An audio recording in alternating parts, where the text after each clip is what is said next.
package. I call it a media kit. Sure, sure. Property's already been listed on the market 1, 2, or 3 times. They know what a listing looks like. They've received dozens of so-called, pre-listing packages. Mm-hmm. They don't need another one. They need a media kit. What's different in a media kit? Well, let me send you some information. There's a little bit about the company, a little bit about me, a little bit about what we're going to do based on the conversation we've had. And it's a very inexpensive couple of dollar thing that I sent out.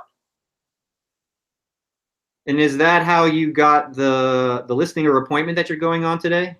Yes, yes. And I've sent a couple of them because sometimes people, they get them and they get so much, they get blind mail, then they get solicited mail, meaning solicited, somebody talked to them on the phone, they said they wanted something. They get just a barrage of mail. And after they've gotten, 22 packages of what may look like the same crap, yeah, they just throw it away because they're not ready. And so then it's in the follow-up, and depending on how long the process is in the follow-up, meaning months, weeks or months, you catch them at the right time where they're saying, yeah, we have been thinking about it. Funny thing, the calls have all stopped from initially. And yeah, I know you've been off the market for 4 months or whatever the time frame is, and the calls have stopped. But I felt, there was enough value in the customer relationship. The price point was the right price point. The property was in the right area that I wanted. I stayed with the customer maybe longer than the competition. So maybe there's only 1 or 2 of us at the table. Let me go ahead and send you another media kit, quote unquote, pre-listing package. Yep. And then when would you like me to follow up? Yeah, call me Thursday. Great. I'll call you Thursday. We'll set an appointment, and then you just go from there. When we get into the actual part of the show, because those of you who are watching this right now, we started a little bit early just to have a rolling start. Welcome you to the live prospecting show. And we're just having a little pre-show conversation. So we're going to get into actual live dialing and all that in a little bit, but just thought this is a nice warm-up for everybody who's joined us here today. And Scott, I think when we get to the point in the call where the opportunity for you to talk about that, it's like I guess it's a sixth sense, right? Or just skill. After a certain number of years, when the value of sending something in the mail is right or not. You don't do it for everybody. And so I think to me, it's about having a commitment, a live conversation that's longer than 42 seconds. Okay. Well, there we go. We do have some dialogue. We've talked for 2, 3, 4, 5 minutes. Sometimes you talk for 10 minutes, with a customer, because they're sharing information, and you get a lot of questions answered. There's probably 20, 25 questions you need to get answered, but if you can get a half a dozen of those, maybe 8 or 10, on the initial call, that's a really good call. That's somebody that appreciates the professionalism. And you mail them a package. And when should I follow up? Call me next week. Call me in 2 weeks. And it's a risk. It's a roll of the dice. You think it's a really good opportunity. You mail it out there and you call them back and they said, I picked my sister. Right. Well, you didn't tell me about your sister earlier. This guy came by, and he's a guy or gal, and they seem real nice, and I just rolled over like an idiot consumer, and I just signed another listing agreement. Right or wrong, it just happens. Yeah. So people can't get discouraged where they think they have this lead that's going to turn into a sale tomorrow. It doesn't always happen. Yeah. You might mail a package or 2. And that's actually the point of today's show. And so as we hit 11 o'clock here Mountain, 10 o'clock your time, and just add a couple extra hours for wherever you are in the REDX prospecting world, we're about to get started right now, Scott. Okay.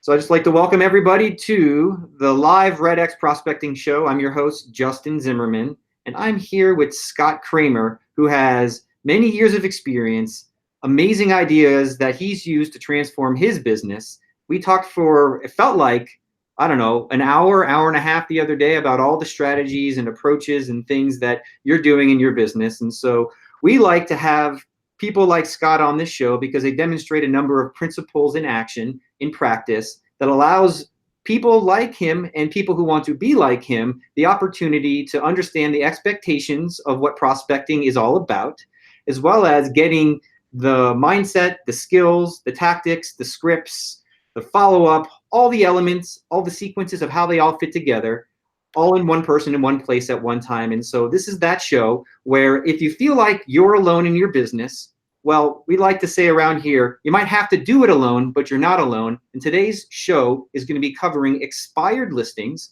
with a man who actually typifies, exemplifies one of the best prospectors on that lead type in the REDX community. So welcome, Scott. I know we've jumped right into the middle of your prospecting day. That's how we like to do it. This is not a fabricated show. This is actually in the middle of your schedule of dedicated prospecting time. And so we're going to make sure you and I and all of us get the most out of this. So thanks so much for joining us. My pleasure.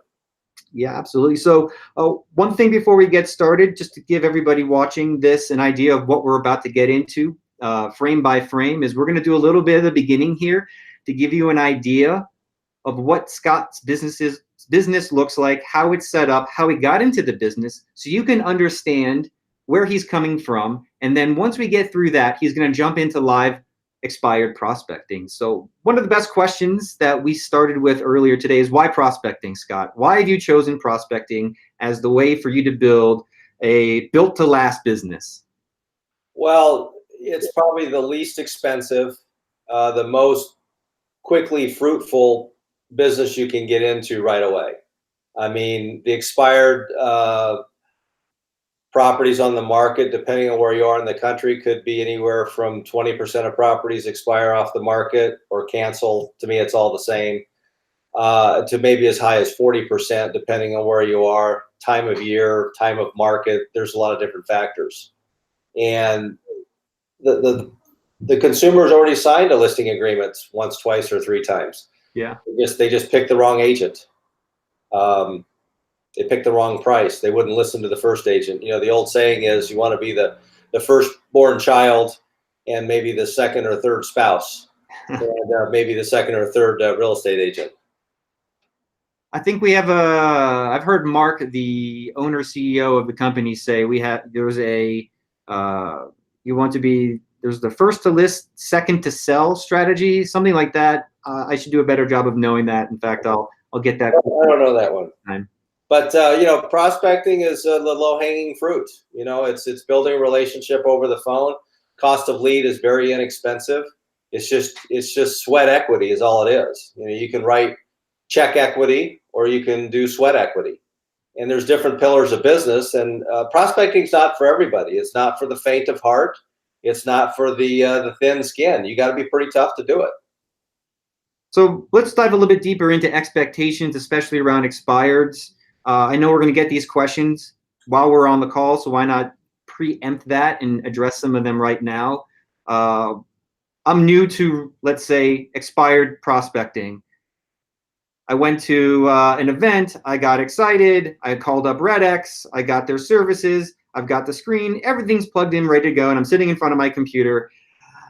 What should I expect? What should my schedule look like? What does your schedule look like? And I know this, the most popular question in the middle of those is, how many calls do I need to make to get an appointment or a listing? And play around with that. So number of calls, you could make 10 calls and get 2 appointments. You could make 10 calls and you could have 2 opportunities for a future callback. You could make 400 calls and talk to 5 people. It's just a numbers game. And so to go back to your initial question, you know, I just got back from the seminar and I signed up. You really have to understand that you're going to have to know your scripts and your dialogues. And scripts and dialogues are everywhere. You can get them from Mike Ferry, Tom Ferry, Brian Buffini. The list is long. Mike Ferry's the king. He wrote them originally probably 40, 50 years ago, and everybody's changed them around. And I would say that 95% of my questions are Mike Ferry, and they've been changed around. You soften them up for your particular market and your particular style of salesperson that you want to be over the telephone. But those questions are very direct and pinpointed, and there's no wiggle room in the question. That's why they're so powerful the way that they're written. and you do it with your own tonality and your own personality on how you ask the question. You have to be practiced in your scripting. So if there's 20 or 25 questions that you really need to ask a customer, if you can get 4 to 5 or 6 of those answered over the telephone, that's a win. You're having dialogue. You've been on the phone for 3 or 4 minutes and you're getting some feedback. That's a win. If you got 30, 45 seconds and they're not interested, and we're going to see some of that today on the calls, they're not interested. They don't know who you are. And so part of it, when you're by yourself, you got to learn in the beginning and not take it personally, even though it's difficult. It's high rejection. You're by yourself in your room, 10 by 10, door closed, looking for a win, and you dialed for 3 hours and got no wins. That's tough, right? Yeah. And then it's the mindset, and you got to do it again tomorrow and the next day. So my goal is to do 400 dials in a 3 to 4 hour period, 4 days a week. And I know that by doing at least 1,600 dials in a week, and the reason I do it for 4 days is because you need a day of rest, and you have other business you're taking care of, because you can't always get everything done in the afternoon. You need another full day probably to do things. But I know for a fact, if you make 1,600 dials a day, that you're going to end up mailing out contact information to about 10 to 12 people in that week. Did you say 1,600 dials a day or 1,600 dials a week? I'm sorry, 1,600 a week. It's 400 a day, 4 days a week. Okay.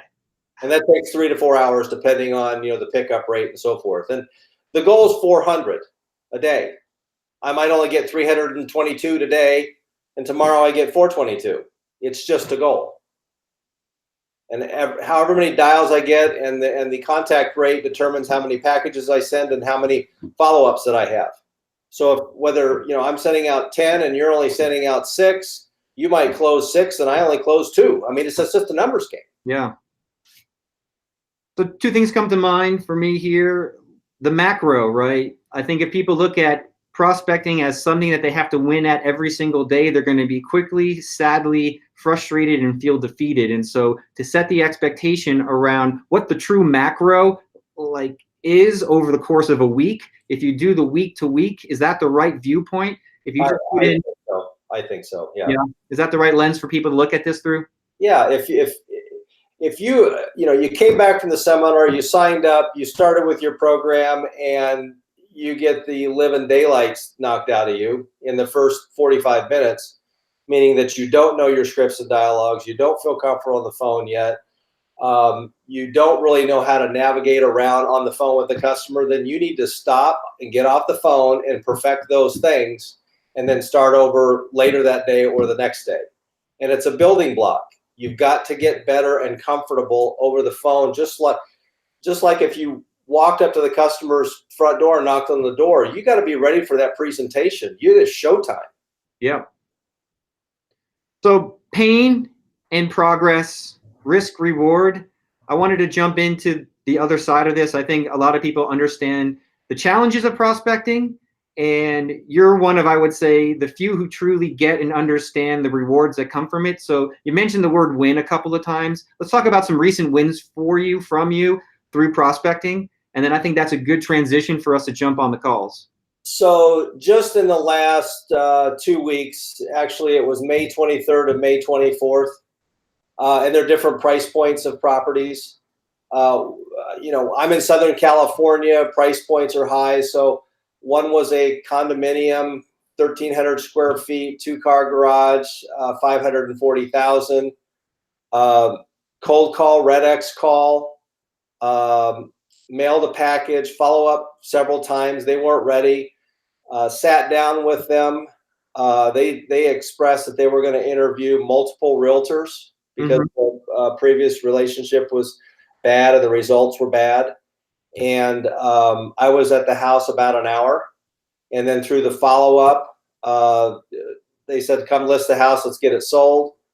And based on the way that I package up properties and get them in the market and so forth, and it's all market-driven, we sold it in 2 days. They were ecstatic, got full price for it, $540,000. Nice. And that's a cold call. That's a REDX call. The other one that closed the day after was a $1.684 million property. Cold call. 5,800 square foot house with a pool that looked like the Ritz-Carlton. So the opportunities are there. You just have to stay with it, and it's hard. I mean, I will not BS anybody. This is not for the faint of heart. This is hard stuff. But the rewards are there if you, like you said, focus and do it every day. You focus on it and do it every day. I mean, when somebody's willing to pay you $10,000 to $50,000 in commissions, and you can sell a product like this over the phone, and the product is you and your company and your services, and you as an ability as a professional salesperson, and somebody's going to write you a check for $10,000 to $50,000, what's wrong with that? Yeah, I think that's why people get into it. And I think what you're about to demonstrate for us is what I think people need to see in order to connect the vision of what they want with actually where they are. So whenever you're ready, you can fire it up and we'll start. Dial? You want me to smile and dial? I forgot to mention that. I really did. So yeah, this is the smile and dial guy, guys. All right, so let's pick a city. So I group all of my leads. I have several different cities that I call on, and I group them in my system. And I'm going to load up the system just to get it open and going. So bear with me here. I know you guys can see me, but I'm loading up the system here.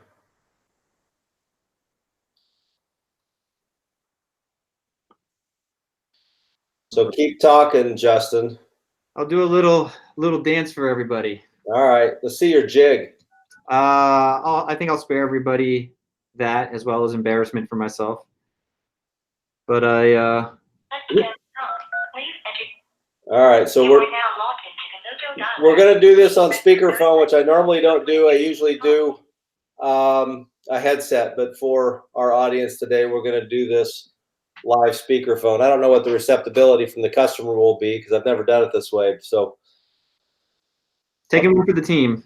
Take one for the team. So we're dialing now. And during this process, nobody hears the dialer. I don't hear the dialer.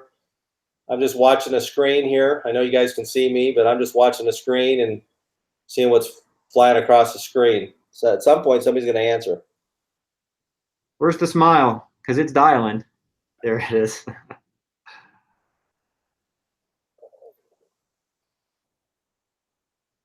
So let's see. We have some questions we can play around with while we wait for people to pick up. Tell us about your team structure. I think that's a good one we wanted to feature and get into. And I know you have a partner you work with, and she handles a certain part of the business, and you do another.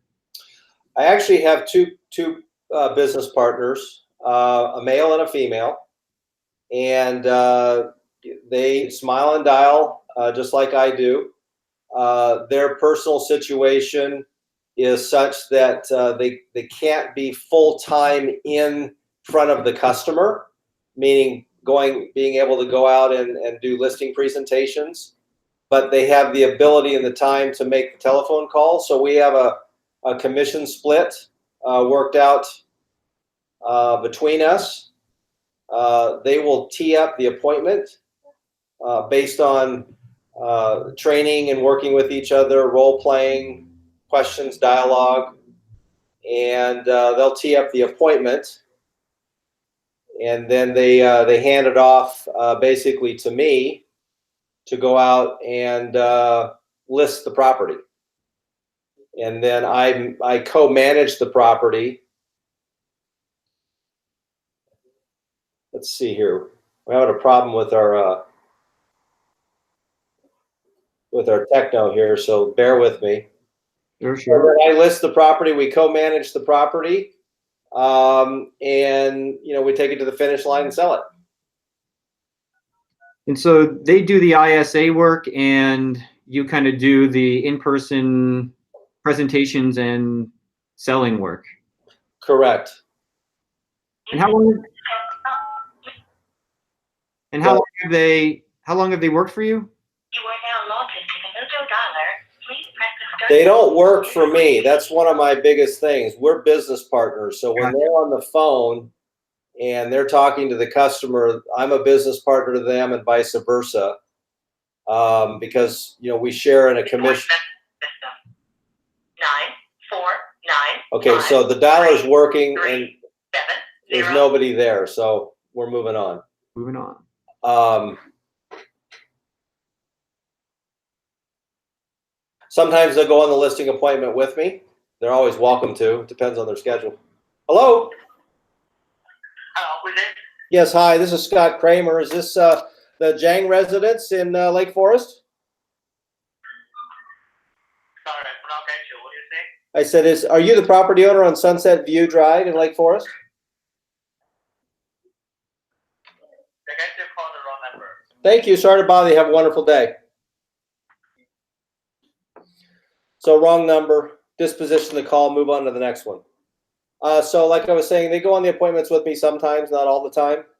They know how to present the listing presentation when they're with me. That helps them when they're on the phone. They're actually presenting the listing presentation, if you will, over the phone. Mm-hmm. It's almost a duplication. What we say and do over the phone is the same as what we do when we're sitting at the kitchen table. We just have printed. Automated voice messaging system. 6 2. We have printed materials at the kitchen table. You don't have printed materials per se when you're on the phone. So And so the commission splits are very, very high for the viewers. I believe in paying salespeople. This is a hard job. And so in my opinion, the ISA model for being a professional on the phone versus just a caller you're paying an hourly wage, two totally opposite things. I feel that my business partner, if I got hit by a bus tomorrow and couldn't go to the appointment, they could actually take the At the tone, please record your message. When you've finished recording, you may hang up. 950. They could actually 302. take the presentation, make the presentation, make the sale. So question to you is, why not just do all the work yourself? Why even have commissioned partners work with you at all? Leverage. I mean, while I'm on, you want to try to make your appointments in the afternoon. You want to try to see customers after 12 p.m. But that doesn't always happen. They want to see you at 10:30 in the morning. Well, if the commission's worth $25,000, you can't tell them no. Hello? Hello? Yes, hi. Is this Barry Marks? Yes. Hi, Barry. I'm sorry. I couldn't hear you. This is Scott Cramer. I'm a real estate broker. And I was calling about your property there in Lake Forest. And I know it came off the market, a month or so, actually a couple days ago, I guess. And I was calling to find out if you're still interested in selling the property. No, we still have a realtor in place. We just had to take it down temporarily and go back on soon. I see. And so are you doing some repairs to the property or what's going on? There's some repairs and there's also some family issues going on. So Understood. we can't be showing it. Okay. So when do you think it's going to go back on the market? The next couple weeks or a month, or what do you think? We're aiming for like around 4th of July weekend. 4th of July weekend. Okay. Have you had some good showings? I know it's been on the market for about 90 days or so. Yeah, we've had some pretty decent traffic, but Just going to do some touch-ups and so forth from the feedback from the open houses and so forth? yeah, Okay. Well, Barry, I appreciate you taking the call. Best of luck to you. no problem. Thanks a lot. Bye-bye. So I don't know if you heard the call, but I'm going to make some notes here. They took it off the market for a short time. Going to do some repairs, some touch-ups. Got some family issues. Going to put it back on the market with the same agent in the next, probably couple of weeks. Now, I never believe any of them because they'll sometimes tell you funny stories. And that's just a polite way to say they might lie to you. And let me get some disposition here. Have you ever called someone back after a call like that, and then they're like, "Oh yeah, we are interested in talking to you," and actually picked up a? Yes, and it won't be the next day or the next week. It could be. They told me they're going to do something in the next 30 days with their same realtor. So I might call them back in 30 days and realize that, gee, nothing's changed. They don't even remember who I am, in talking to me. Right. So it's like a fresh call again, and their attitude is different. The receptibility is different, and you just turn it into an opportunity. Let me know what you think about this as a mindset lens for people watching and listening right now. Is you should have. Hold on. Hello. Yes. Yes. Hi. This is Scott Cramer calling. I'm a real estate broker. I was looking for the property owner on Hillside Court in Lake Forest. Do I have the right number?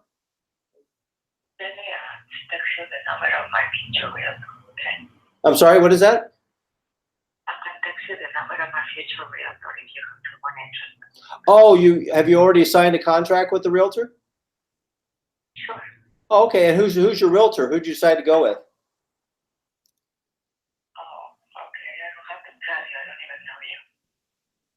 You said you were gonna give me the name of your realtor. Who did you decide to go with? Well, thank you very much. Hung up on me. Imagine that.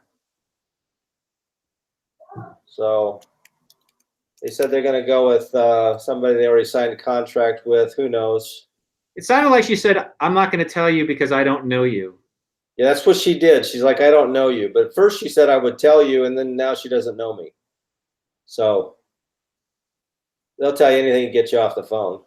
So what was your last question? I was saying for the people watching and listening, it seems like in the marketing world we have this approach we call negative assumptions. Assume things don't go right, right? Assume that whatever they're telling you, they're signing up with another agent, they're going to be relisting a house on this day. Assume that that's all not going to happen, and you're going to need to touch base with them again. Hello? 5 1 2 6 0. Yeah, I assume that that's not going to happen. All I do is disposition the call to a different. I call them buckets. In my my dialer, they're really files. I just disposition them into a different bucket, and I can call them back at a different time. Could be tomorrow. They won't remember who I am. It could be next week. It could be next month. And it's just a numbers game. Hold on. Hello? Hello? Hi. Yeah. Hi, is this Jennifer?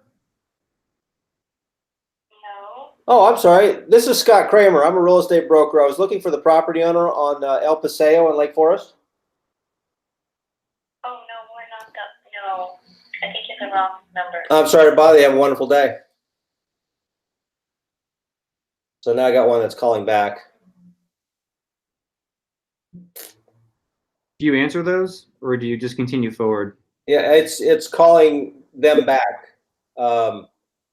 It probably tried to answer at the same time that other call came through, so it was a split second that it number one picked up, number two got kind of put on hold, and now it's being. Hello? Hello? They hung up on me. Imagine that. Now we're back to the dialer. So we've been on the dialer 10 minutes. We made 7 calls. We've had 2 contacts. Hello? Please leave your message for 63. So I didn't answer your last question. I'm sorry. Just repeat it again, because I'm getting interrupted with calls. No worries. We got another question coming in right now. Someone asked. Yes, hello. This is Scott Cramer calling. I'm a real estate broker. Is this the Anderson residence? Can you please take me off your calling list? Oh, I'll be glad to. Can you answer a question for me? Okay, so I asked him to answer a question for me, and they hung up on me. So what's frustrating is for them and me is if you'd answer my question, which could be, do you have any interest in selling the house at all ever? Or, gee, I don't own the house. I'm not the Andersons. Can you just take me off your, give me some kind of an explanation, and I'll be glad to comply. But when you don't comply, which to me is a very simple thing, you're going to get called back. You stay in the dialer. Until you tell me I'm not the owner and I'm not interested in some way, I'll call you back. I mean, I call them back 2 months from now. They won't remember who I am. Yeah, I was going to ask, what are you looking for when someone gives you that information? Like, you're looking for... I rented the house. I was a tenant. I don't own it. Okay, great. Do you have the landlord's number? Sometimes they'll give it to you. No, I lived there 2 years ago. I'm sorry. I'll be glad to take your number out of my file and have a wonderful day. And I just delete the number. They'll never get called from me. So it sounds like you squeeze every ounce of juice out of every lead in contact. You want to know. I try. Yeah. Here's Martha. Let's see if Martha answers. Martha's not going to answer. So we go on to the next one. Let's go back to this question here from Hinman Holmes. They asked from earlier in our show, they heard 1,600 expireds weekly. Who else are you calling? Maybe we needed to give more clarification. Is it 1,600 expireds or just 1,600 dials in total over the course of the week? Hello? Yes, hi. Is this Lou? No, it isn't. And please stop calling if it's about the house. Oh, is this Karen? Is this Karen? Is your name Karen? If it's about the house, it's not for sale. I know. Can you answer a question for me? Would you do that for me? No, she wouldn't do that for me. So it's obviously it's the house, and we disposition this thing here.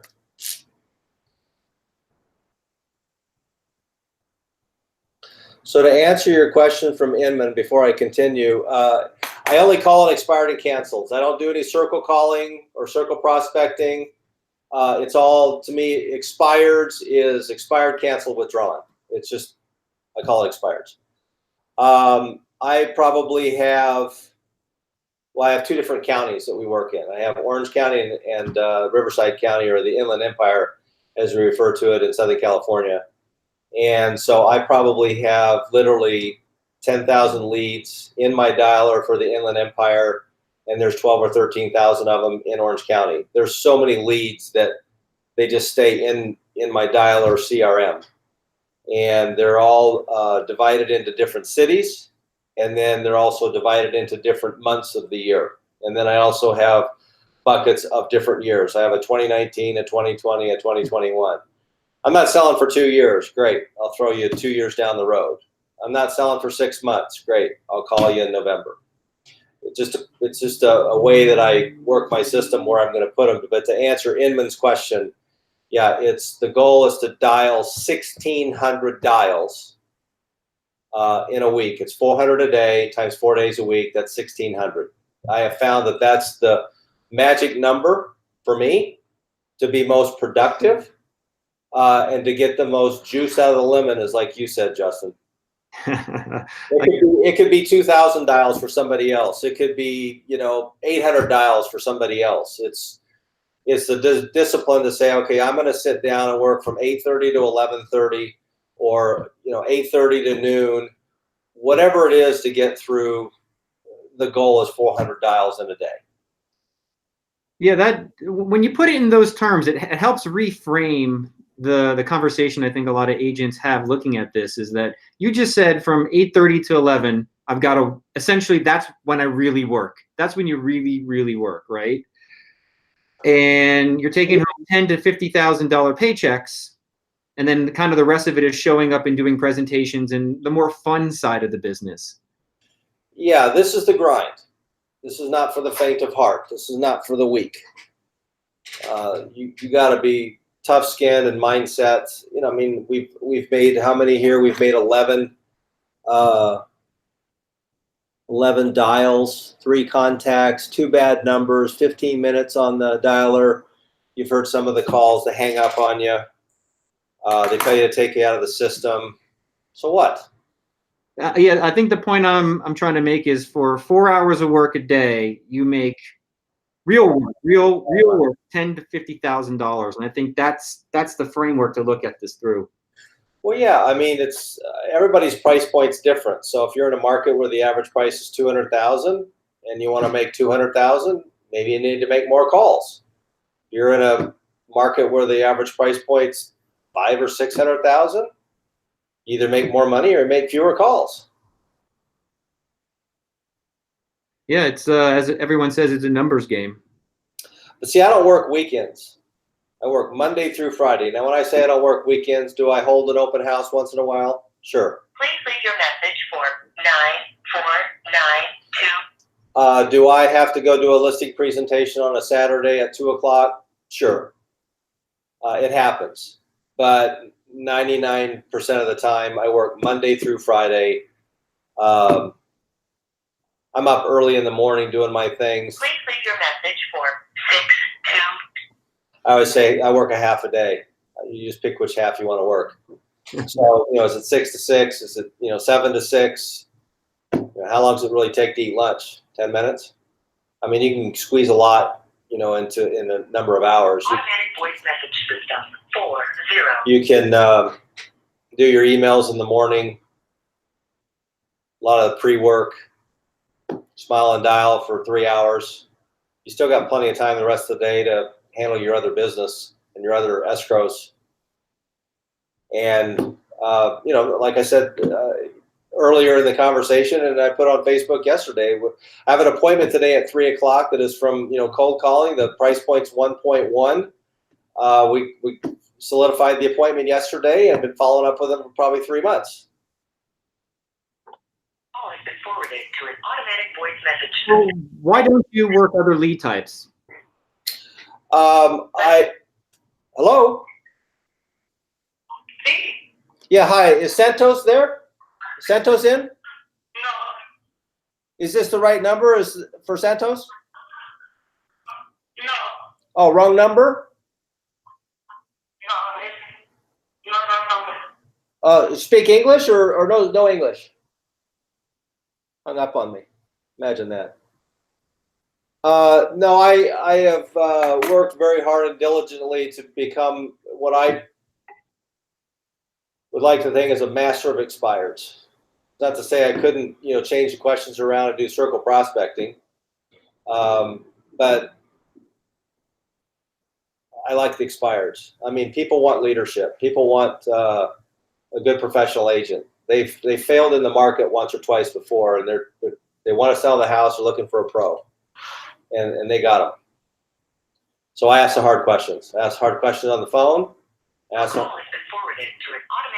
hard questions when I'm at the kitchen table. What are some of those hard questions you ask? First question is, do you absolutely have to sell the house, Justin? I'm not going to answer that. Why not? Because I don't know you. No. I'm talking about we're at the appointment now.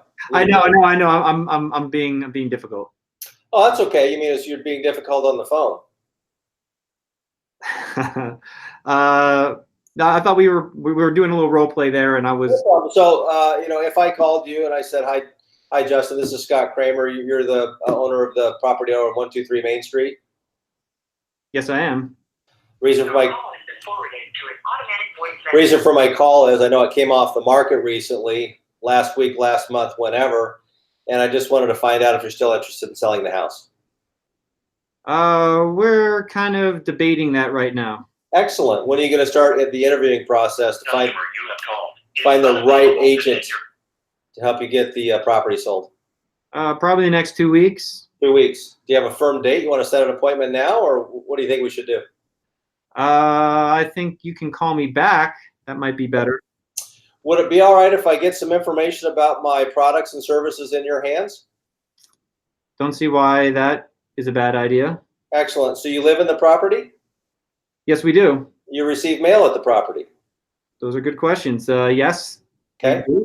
And what's your best email address? AOL123@gmail.com. Perfect. And is this your cell phone? Hi, this is Carrie. Leave a message. Is this your cell phone, Justin? Yes, it is. Best number to reach you? It is. Okay. What I'm going to do is I'm going to send you a media kit with some information about my products and services and my company. Just a simple little package. It's going to come in an express envelope. I will get that out today. You'll get it in a day or two. You want to get together in a couple of weeks. Today's Friday. How about if I call you, say, Tuesday or Wednesday of next week to verify that you received the package? Would that be all right? You can just text me. Okay, I can text you. That's fine. You prefer text better? Yeah, that's probably better. Hello, this is Scott Cramer. Okay, so I'll text you, but you're not opposed to phone calls either? No, as long as we set something up ahead of time. I'm pretty busy. No problem. So, but if I left you a voicemail, that'd be okay? Yeah, but text is better. Okay, text is better. I'll make a note of that. All right, so I'm going to send the property, the information to your property. Is there somebody else living in the property with you? Just my wife. Okay, and if you'll just let her know that a mailer is coming in an overnight package, just ask her not to throw it away. I mean, I tease about that, but I've had cases where I call back and they say we never got it. That's because maybe the other party in the home thought it was junk and they threw it away. So it'll be in a red and yellow envelope that looks like a DHL package. Can you show us that? Because What's that? before the show, you actually had shown me what that looked like, so I thought the audience might take. Oh, okay. So can you see this? Yep. Okay, so it looks like that. That's on the back. It's got this pre-printed funky thing on there. It looks like it's real official. Put a label on it. Put a stamp on it. These cost about 55 cents a piece. In my market, to mail it's $1.30. USPS, it's delivered in 2 days. And so when the consumer gets it, they think, wow, it's Please an leave your message for 714. important package. I better open this. It's got a simple letter in there. Hello, Steve? This Steve? Steve, this is Scott Cramer. I'm a real estate broker. I was calling about your property there on Carmel Drive in Lake Forest. You're the property owner? Uh-huh. I know the property came off the market in January, but I was just calling to find out and see if you might still be interested in selling it this year. We're still kind of tossing it around. You are? I Okay. haven't decided yet. Where were you guys thinking about moving when you had it on the market the first time?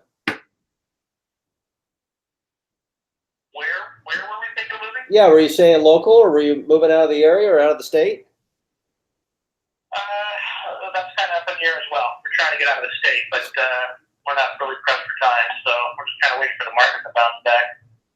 And what is the market bounce back? What does that mean? I know you had it priced at $619, or were you trying to net a certain amount out of the property? We started at I think we started at 639, we went to 629, and then we went to 619, and everybody just wanted to offer 585 for it.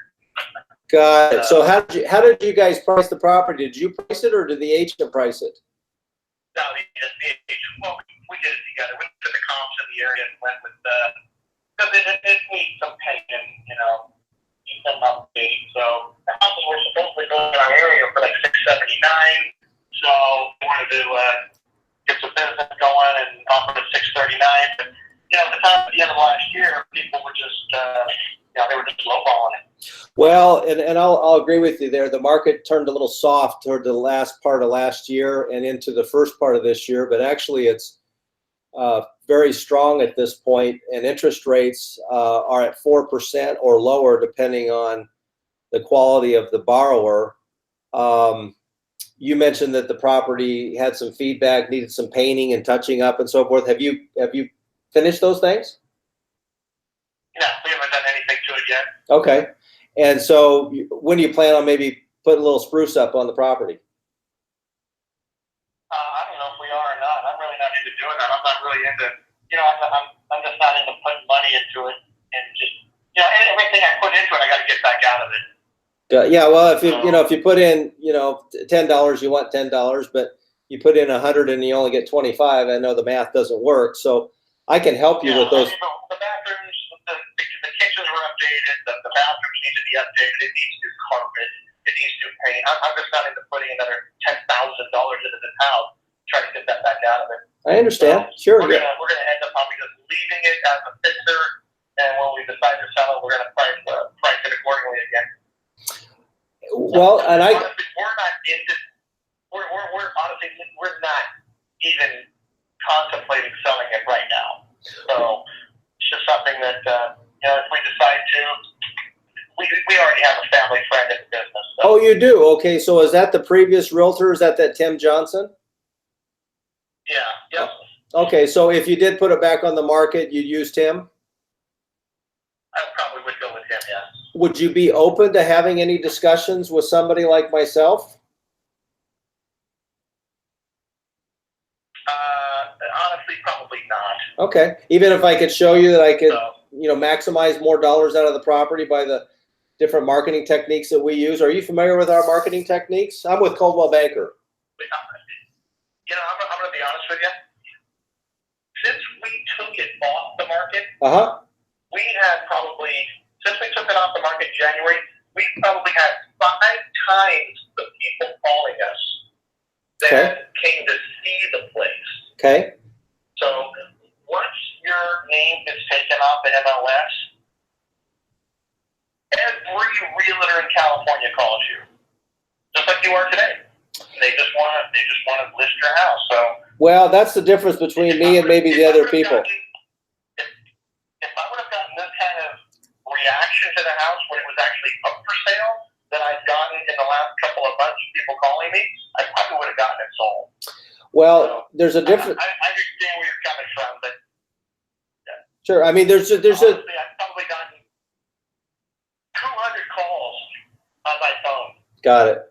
Since it was taken off the market. Now that was back in January, February, and here it is June. So are you still receiving a lot of calls, or have the calls, kind of fallen off?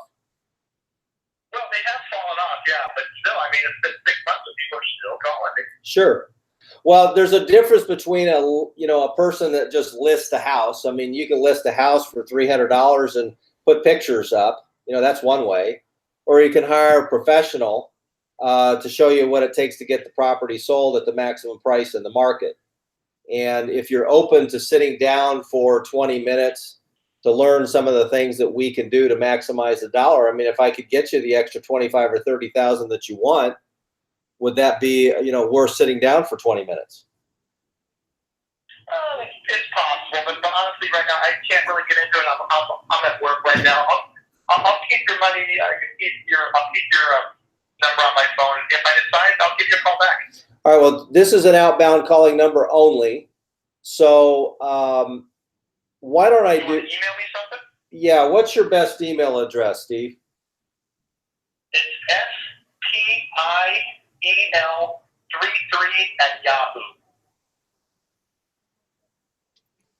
SPIEL33 SPIEL 33 at Yahoo. 33 at Yahoo. All right. My name is Scott. My last name is Cramer, and I'm with Coldwell Banker, and I'll get you some information, and I'll follow up. When's a good time to call you back and just touch bases with you? Well, you know what? Honestly, don't call me back. Oh, just when say. I decide what to do, I'll keep your information. It sounds interesting. I'll give you a call. All right, sir. Well, I appreciate you taking the time to speak with me today. Okay, you're welcome. Have a good day. You too. Thank you. Take care. Okay, bye-bye. Bye-bye. You still there, Justin? Sure am. Did you hear that call? Yeah, that was a great one. I mean, for example, in purpose of a breakdown, I would say break that down for us. Well, I actually had called him on May 14th, 11:30 in the morning. I've got my notes in here. It says no thanks and hung up. That's my cryptic notes that the call didn't go very well. So I just happened to spin dial this guy again, and I don't know, we're on the phone, 3 minutes? Yeah, he gave you a lot. Gave me a lot. He's open, but he's not open. He's closed down. He got, 200 calls, and now he doesn't get any. And it's the same crap. You just want to list the house. Where were you when it was for sale before? Why didn't you call me then? It's the same blah, blah, blah. And so you had asked earlier, why do I like expireds? They're hot. They're pissed. And you really got to listen to what they say and kind of stay in the moment. That's the term that I use. I mean, I've got my scripts internalized, even though they're sitting next to me and I can refer to certain questions. But, he mentioned yeah, well, the market took a dump. We lowered it. Everybody wanted to give me less. Obviously, the property is probably not too good a shape. I'm not willing to put any money in it. not open to suggestions. Now he's going to sell it as a fixer. You know, I asked him, are you going to put any money in it? No. You know, I was staying in the moment, like, okay, well, if you're not going to put any money in it, how do you expect to get 650 if it's only worth 600?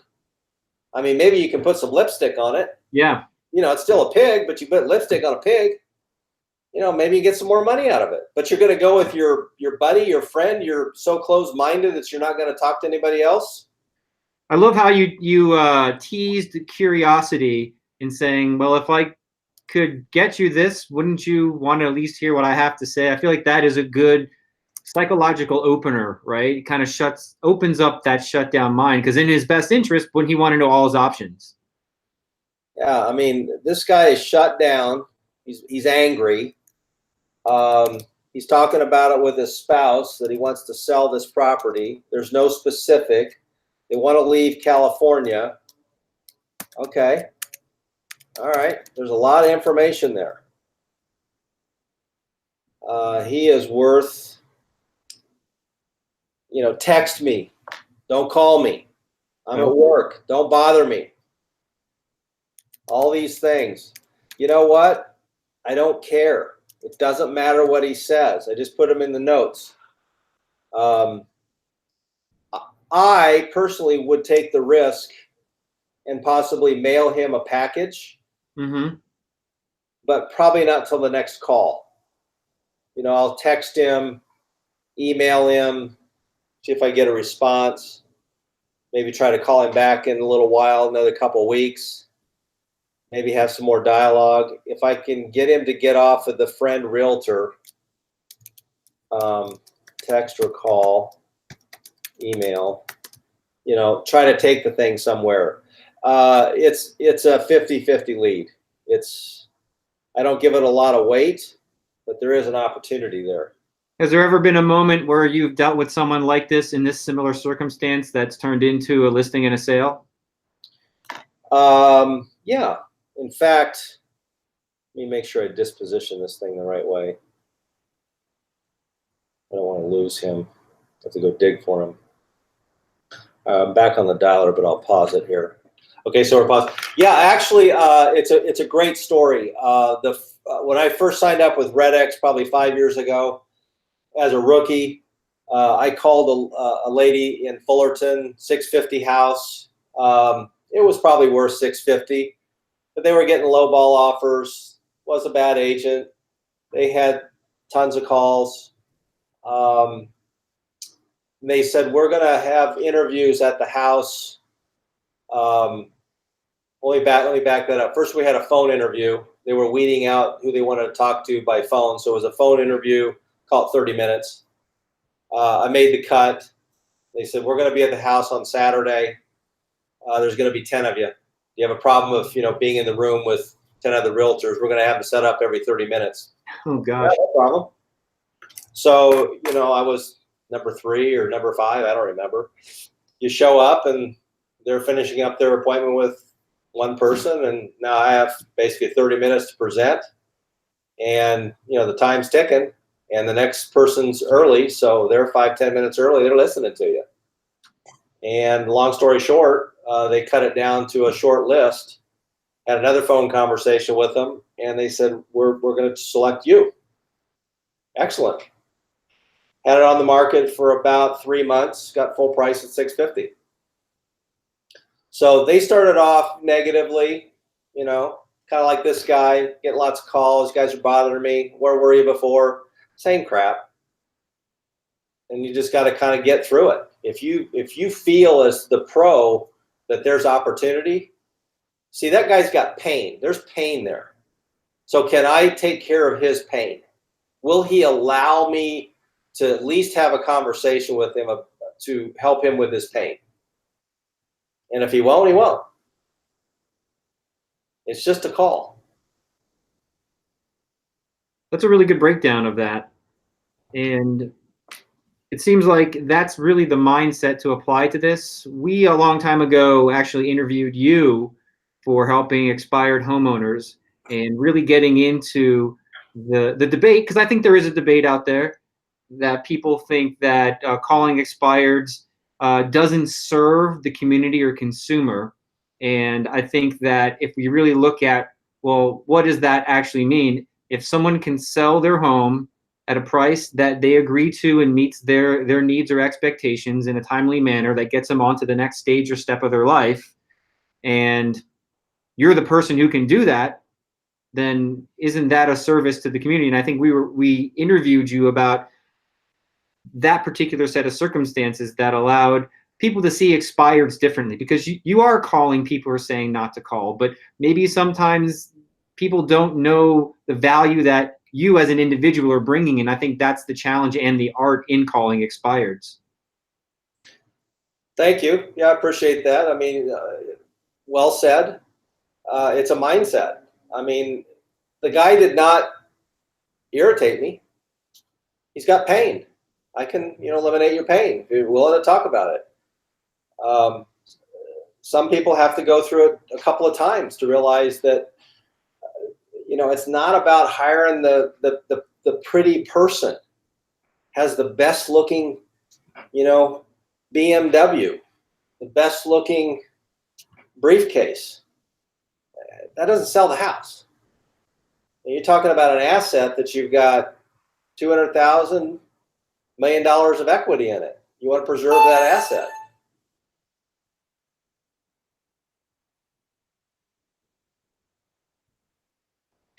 How can I help you? Well, I think at this point, I don't know if we need to jump back on the dialer with the remaining time we have. I got a flurry of questions that have come in, and I know you love answering questions. So what do you think about you and I going through some of these questions and getting some of them answered and addressed? That'd be great. Let me just shut down here so that I don't push the wrong button, and fire away. All right. So we got a lot of questions about, of course, the envelope mailer package.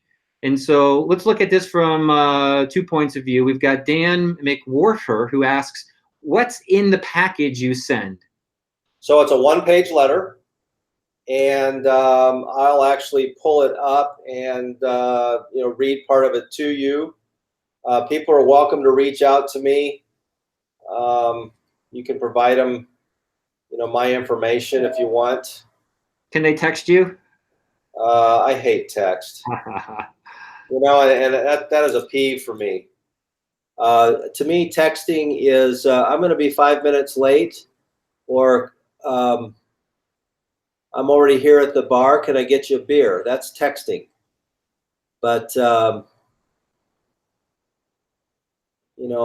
communicate, I like telephone. We're in the telephone business. Okay, so here's my letter. Sorry about that. Pull this thing up. Okay, so it basically says, Dear Justin, thank you for speaking with me about your home and your objective of selling it. We understand it's frustrating when your home doesn't sell. You've dealt with all the agent calls, the showings, potential offers, along with stress of continued maintenance, mortgage payments, and taxes. In today's challenging market, we've listed and sold dozens and dozens of homes which were originally marketed by other realtors. Once we took over as the professional seller's agent, each of those properties sold at the highest market price. We are extremely confident that we can and will deliver the same result to you. We have succeeded where others have failed and look forward to a confidential strategy session helping you move your property to sold. Sincerely. That's the letter. Very simple, short and sweet. That goes in the package with a business card, and then whatever marketing materials that an agent wants to send along with that. They could have a one-page or a double-sided sheet with, I call it Stack the Cool, all the neat things that they do for marketing. We put it on Zillow, we got on the MLS, we stand on our head, we do mega open houses, whatever it is, that's it. It's just an intro piece. Fantastic. Thanks for answering that. And Dan also asks, where do you get your 55-cent mailing envelope from? So it's expressenvelopes.com. There's no E on express. It's just X, P-R-E-S-S, expressenvelopes.com. They're out of Florida, I believe. And, you got to buy a box of like 300 of them. People are asking, what's the best way to find you, reach out to you? Do you want people to call you? Do you want people to email you? Do you want people to find you on Facebook? Oh, you can text me. I didn't include that one this time. Now, you can call me at 714-323-7703. And you can email me at REMARC, the numeral 1, at msn.com. And just don't call me in the mornings. Yeah, what's your prospecting schedule look like so people know? Pretty much I'm on the phone by 8:30 or 9 in the morning, depending on what the morning is like. I am not a 7:30 cold caller to piss people off. There's plenty of time to get to them. There's different thought process with different people, different agents. You want to be the first one. I've had more people be irritated. I'll call them at 8:15, 8:30, and they're telling me these horror stories of people knocking on their door and calling them at 7:15, 7:30 in the morning. They're mad. I don't think they're going to use one of those realtors. So my philosophy is just start your day. If you've got personal things, you got to drop the kids off at school or whatever it is. You start your day at 8:30, 9 o'clock making calls, and you run your 400 dials. And if you can do that in 3 hours, great. If it takes you 4 hours, it takes you 4 hours. I know the answer to this next question, but I'm going to let you answer it because I know you and I know your answer to this question. People want to know, what is the best time of day to call? It's whatever time you want to pick. If you're not a morning person and you're an afternoon person, then call in the afternoon. If you want to call for 2 hours in the morning and call 2 hours at lunchtime and call for 2 hours 3 days a week, 6 to 8 p.m., just make the calls. It doesn't matter. It's just a numbers game. Get to 1,600. That's what you're saying. Make 1,600 dials in. Now I do it. My goal is to do it in 4 days. If you want to do it in 3 days, if you want to do it in 1 day, the goal I found is kind of the magic number for me mentally and physically. If I make 400 a day, 1,600 in a week, that's plenty. I mean, you're working 12, 15 hours on the phone. That's a lot of time on the phone. And you saw we were on the phone in between what we're doing here today, and I got one maybe. And so how many dials did I make? 10, 15 dials, made 4 or 5 contacts. Well, you just multiply that over 400, you can see what you get left. Right, that's a great perspective, because what I wanted to demonstrate or explain, because it's hard to demonstrate that unless we had a time-lapse camera focused on you for 4 days to really catch all the highlights. And I hope people don't get misled by watching any sort of highlight video of successful prospecting, because I think, would you say this is what typically prospecting looks like? I mean, without all the conversations in between? This is it. It's a very lonely world. You just smile and dial. Yeah. Okay. And they pick up, and you got to go. You got to be on. So I don't have any scripts in front of me on a board. I've got a piece of paper with my scripts next to me, but I've done this for so long and can answer the questions and ask the questions. And the biggest thing for me is to stay in the moment. So you're just having a conversation with somebody. Are you still interested in selling the house? It's either yes, no, or maybe. If they're not interested, I mean, you heard me. I say, great, thanks very much. Have a wonderful day. It's the wrong number. Sorry to bother you. Have a wonderful day. I had a question from before. You just reminded me of is when we could call it an objection, right? Like, it's probably the biggest objection is stop calling me, take me off your list, right? That was that. And I noticed that you had replied back to that person with, "Can you ask me one question?" Yeah, can I ask you one question? Yeah, can you ask me? Yeah, are you the owner of the property? Yeah, yes, I'm the owner of the property. Excellent. So you don't want to be called anymore. You have no reason to sell the house at all, ever. You're going to stay there forever. Yes, we're going to stay forever. Thanks very much. Have a wonderful day. I have your name. I have your phone number. I have your address. I can put some notes in there, and I have a bucket in my system that says never sell. I can throw them in the bucket that says never sell, and I could go look at that bucket, and I might have 50 people in there. Mm-hmm. I could spin dial through that at the end of the year or whatever I want, and they're not going to remember who I am. And they're either going to say, don't bother me, I'm never selling. And then at that point, I might just trash the lead. Or they say, funny thing you called. We are interested in selling. Yeah. You never know. You never know. There's the smile on the dial that we were looking for right there. We're out of time. Unless you want to make 5 or 10 minutes more, I think there's a little bit more juicy things to jump into here. Your call. Yeah, I'm willing to share. So, we can do another 5-7 minutes. Great. So take us through your buckets. What are the folder organization and what is the meaning behind each one of those? I think that's a hot, important question because that really goes into the psychology or framework of how you think about prospecting. So I have January through December buckets. So there's 12 buckets. I have a never sell bucket. I have individual years, 19, 20, 21. So I'm 3 years out. And then all of the leads in the general portion of the dial are in individual cities. So each city could have 100, 200, 300 leads. So as I load those leads in every morning, they disposition automatically into the city buckets. So I can pick a city, just spin dial a city. Based on the conversation, I have a bucket that it's out of the dialer. It's just a bucket. So I can throw that, like this guy that we talked to, I threw him in out of the dialer. I'll go back later and print that out, make some handwritten notes on, because I do things electronically and I also do things paper driven. And that goes in a folder that sits on my desk, and that folder says weekly file. And in the weekly file, there might be 15 leads in the weekly file. These are what I call, more hot leads. Call me after 5 o'clock. Call me on Saturday morning at 10:30. Whatever it is. I want that file to be in front of me because we're having dialogue and we're making notes and we're getting closer to an opportunity. Now, if they go cold on me, then they go back into the general dialer. I get them out of my weekly folder. So you might have 10 or 20 of those. You can look at those every single day and kind of know what you're doing.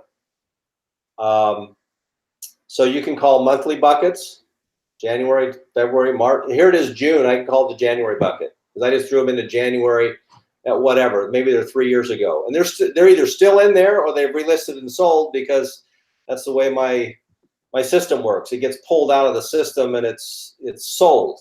I'm not going to call a bad lead. But there's 12,000 of them.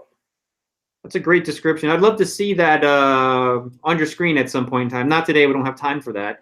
And so we got a question coming in from Pancho Cachero about calling on weekends. Is there a greater chance that, calling on weekends, I know you say you call 4 days a week. And so what's your response to calling on weekends? And is there a greater chance of catching decision makers at home?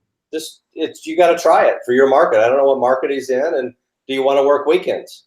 Sure. To me, if you work at a high level during the week, why do you need to work weekends? It's really up to you. Now, if you can't call during the week at certain times, then you have to call on the weekends. But if you can call Monday through Friday, you pick your 4 days and you're at a high level and you're going to do your follow-up, because some of your follow-up's done in the afternoon from previous calls. You've got this weekly folder you got to follow up on. Maybe there's electronic bucket that you dump things into, and you got to go through that process. Great. And another question from Eric Anderson: what sort of closing results do you see from the 1,600 calls a week to expireds? So the way I measure my closing results is if I can get at the kitchen table, I can get in the house, my close rate's 90%. They won't pick me because they don't like the price of the house or the commission. Doesn't matter if I wear a red shirt or a yellow shirt. It's about the price of the house and the commission. So I don't really worry too much about, I sent out 10 packages. I need to have 3 appointments this week.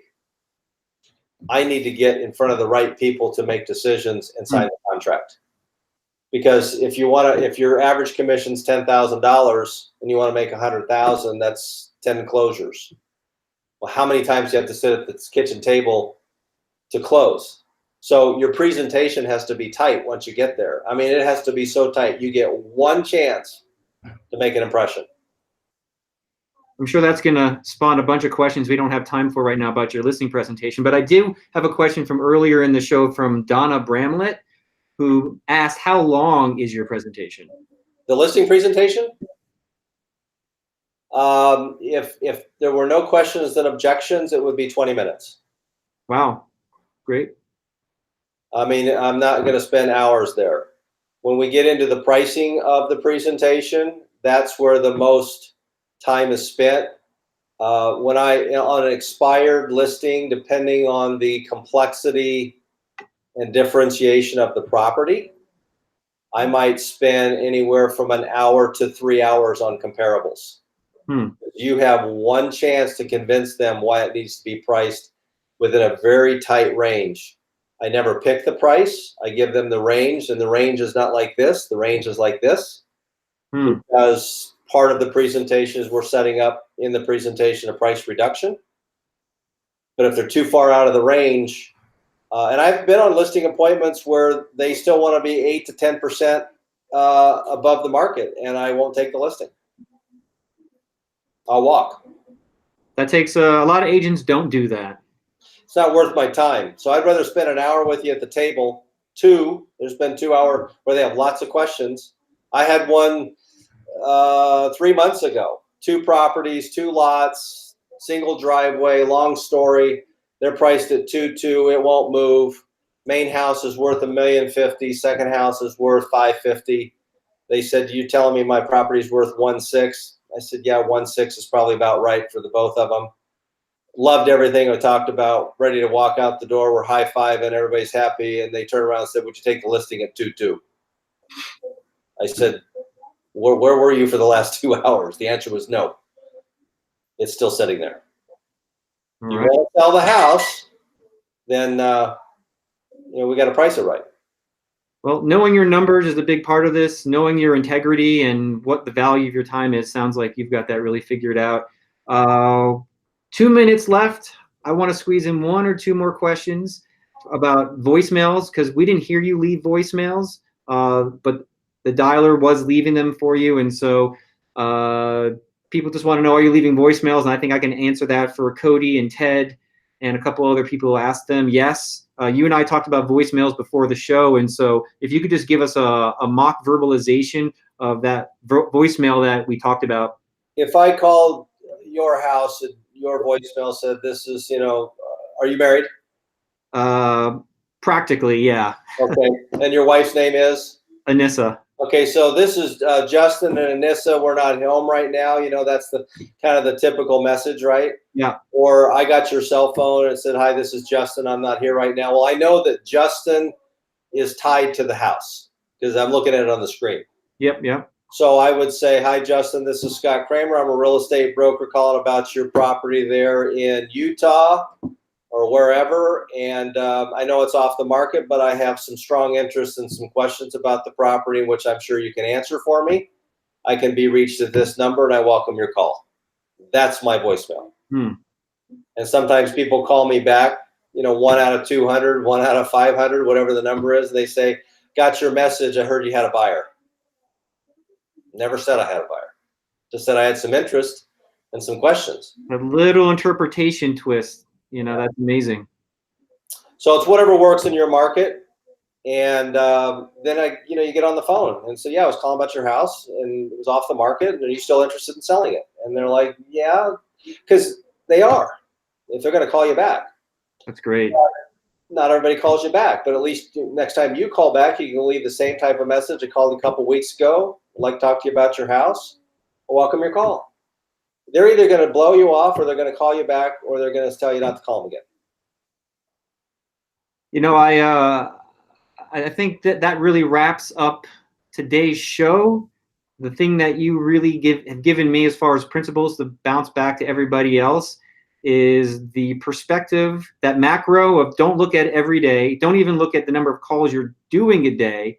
Look at the average over the course of the week. And so when you say 400 calls, 500 calls, before you get a call back on a voice message. That might sound like an enormous amount to some people, but when you're playing the long game like you are, that's a high percentage callback when it comes to the total number of calls that you're making over the course of months and years. Yeah, so the appointment today at 3 o'clock for 1.1 million, several calls, several voicemails. They finally call back.